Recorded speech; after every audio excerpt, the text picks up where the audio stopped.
Hello, I'm John, and I wanted to continue my analysis of the Wallace Stevens poem Invective against Swans. This is the third video, the third part of my analysis. And I realized I probably spent over a half an hour talking about 2.5 lines plus the title, which is okay.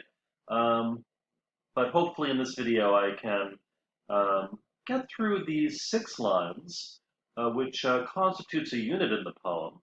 I wanted to very briefly, talk about where we've been. Notice I summarized the following. I said in lines 1 and 2 that death was implied by the mention of the soul. Place is generalized, meaning we talk about the parks, but we do not talk about a specific location.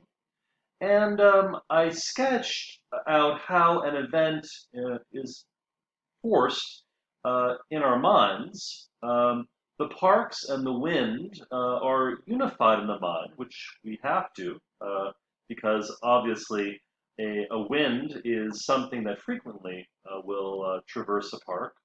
I say that because the parks are held apart from the wind, that event is held back.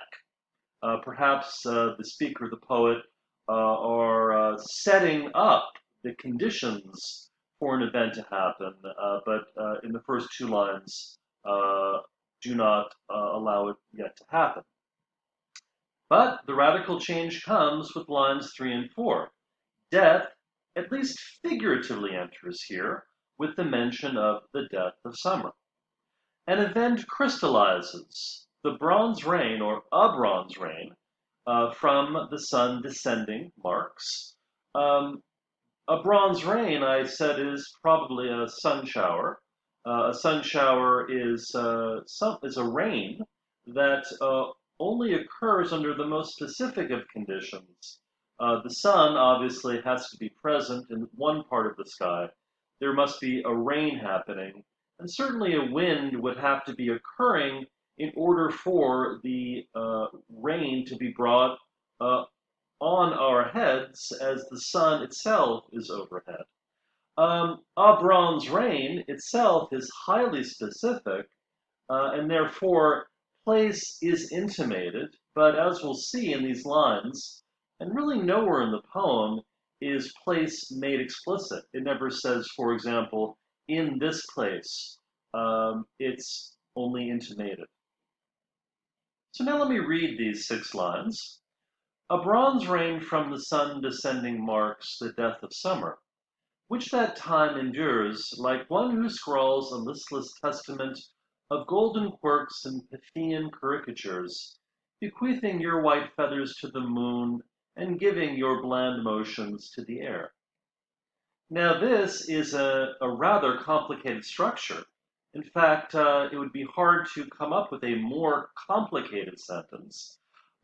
It's clear ultimately, but you have to be patient in reading it. In a sense, you have to endure the sentence to maybe tie in with the word endure.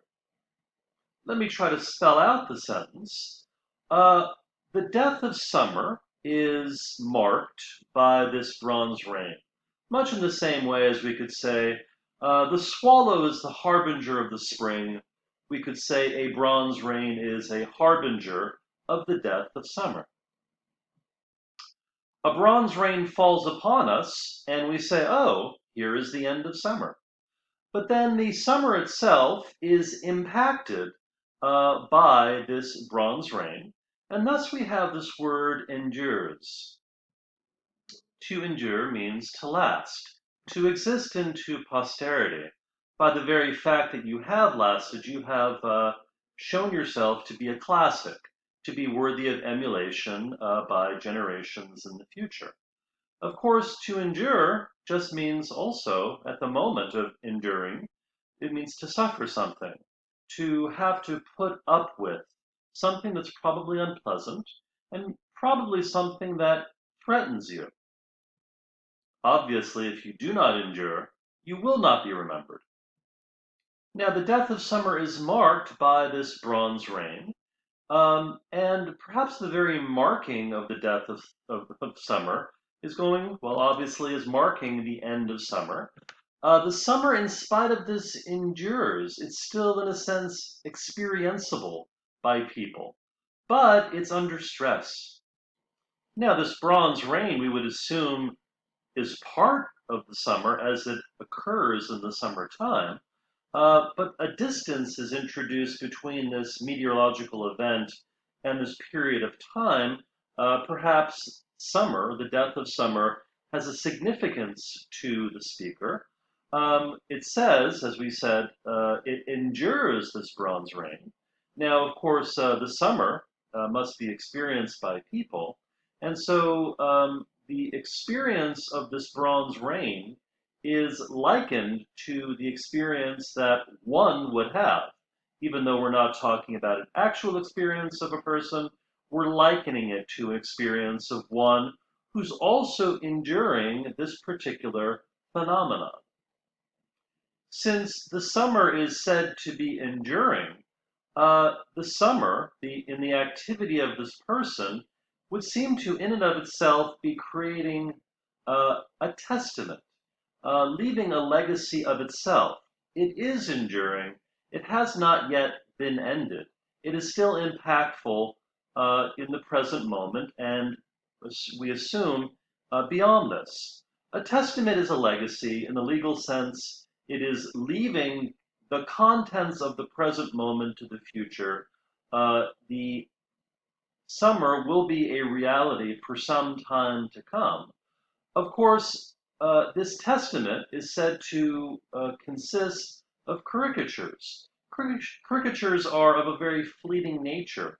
They can be humorous in their nature, they can be critical, such as if I were to caricature a politician, I'm saying something negative, which of course is in keeping with the whole poem, the notion of an invective, saying something offensive about someone else.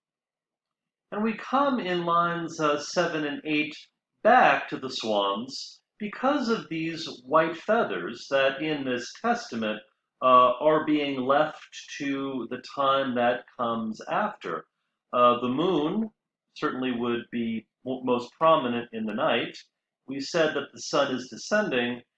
We are in time and we do look forward to, or at least anticipate a time when the sun will go down, leaving the night sky and the moon, and the white feathers of the present moment will be made present in that future time. Now, it's not an actual testament, it's not an actual caricature. There is actually no one creating these things. It is simply a time of the year that is still able to be experienced and perhaps will be experienceable for some time, but it is merely really passing. I think it's pretty obvious here that we're talking about transience versus permanence. The transience, the transient event, is the sun shower. A sun shower is more transient than a mere rainstorm.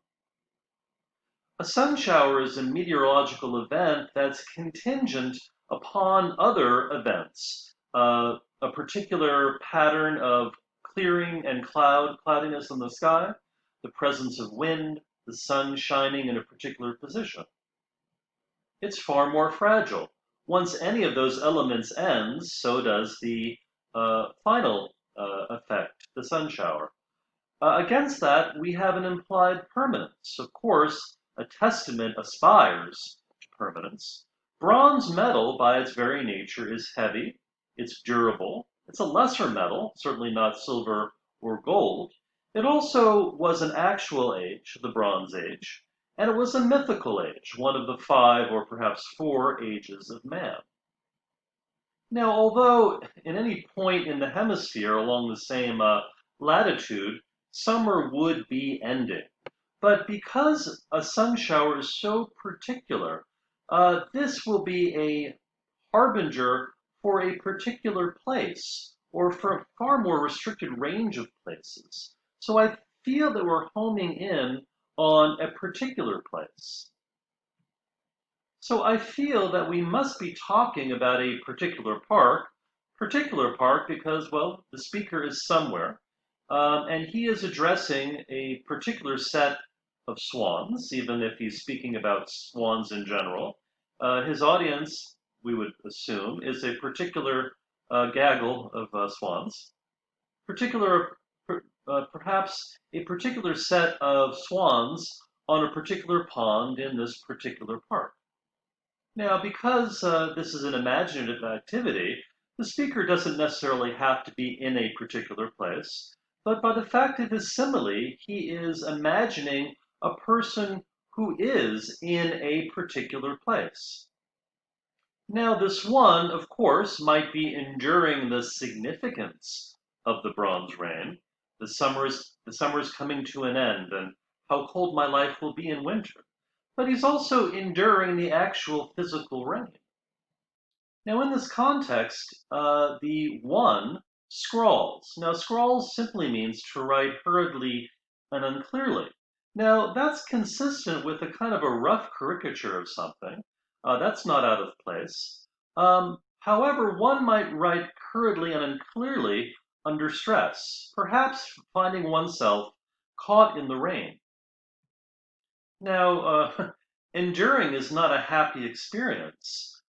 When you endure something, you're not particularly vital or vibrant. You are, in fact, listless. Now, testaments themselves are not lively things either. They're very, very heavy. They're weighty. They are weighed down by their own significance. In the case of a last will and testament, there is the heavy responsibility of making certain the proper people get the proper things.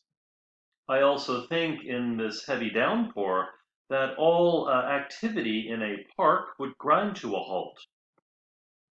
People enduring, surviving, but not, as we would say, living life. Now we see that this testament consists of golden quirks. Quirks we might think of as stylistic elements, as opposed to the substance of the testament. Any vitality that there is would seem to be restricted to rather superficial things like idiosyncrasies. If I talked about a personal quirk, quirks could be identified. A flourish in writing. Again, if you are a rhetorician, you would like to manifest, to show off your abilities in wielding the language. Additionally, a quirk is an element of a molding. And here I found an image of a particular kind of molding.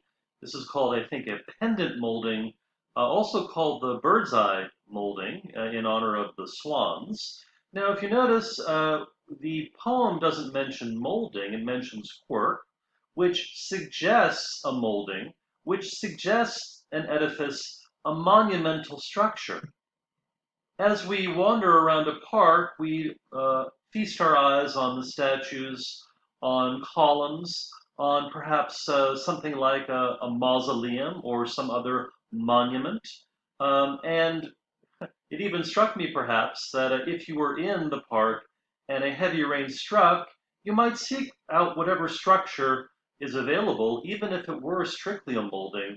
And as you looked up, perhaps what would be staring down at you were these bird's eyes, perhaps like the swans mocking you. Of course, that's just my little flourish of my own. When I think of a park in the summertime, aside from the greenery and the ponds and the swans and the glorious statuary, the statues, the sculptures, and so on, I think of a caricaturist drawing caricatures of people who are whiling away their time in the park on this beautiful day, in happy oblivion. A bronze rain descends upon us, and we are aware of time passing. We're forced to endure as we suspend our happy whiling away of hours in the park. We are aware that all is transient and nothing is permanent. Of course, our lifeless endurance of this moment is permanence, because our very experience of vitality are in the things that are fleeting, those pleasant moments, such as having our caricature made. Of course, these fleeting moments are anti-permanent. They are against the survival of our life, of our codes, of our ways of life, the things that we would like to last forever, to persist into the future, and to constrain the future in a sense. Thus, the making of a testament, the thing that by which we live on, is in and of itself a condemnation of the fleeting. It is in itself a caricature of these fleeting moments and passions. I've said the word passions, and I haven't yet said a word about the word Pythian. I'm going to start off the next video with this discussion of Pythian, which is probably the most important word in the entire poem. I'll see you next time.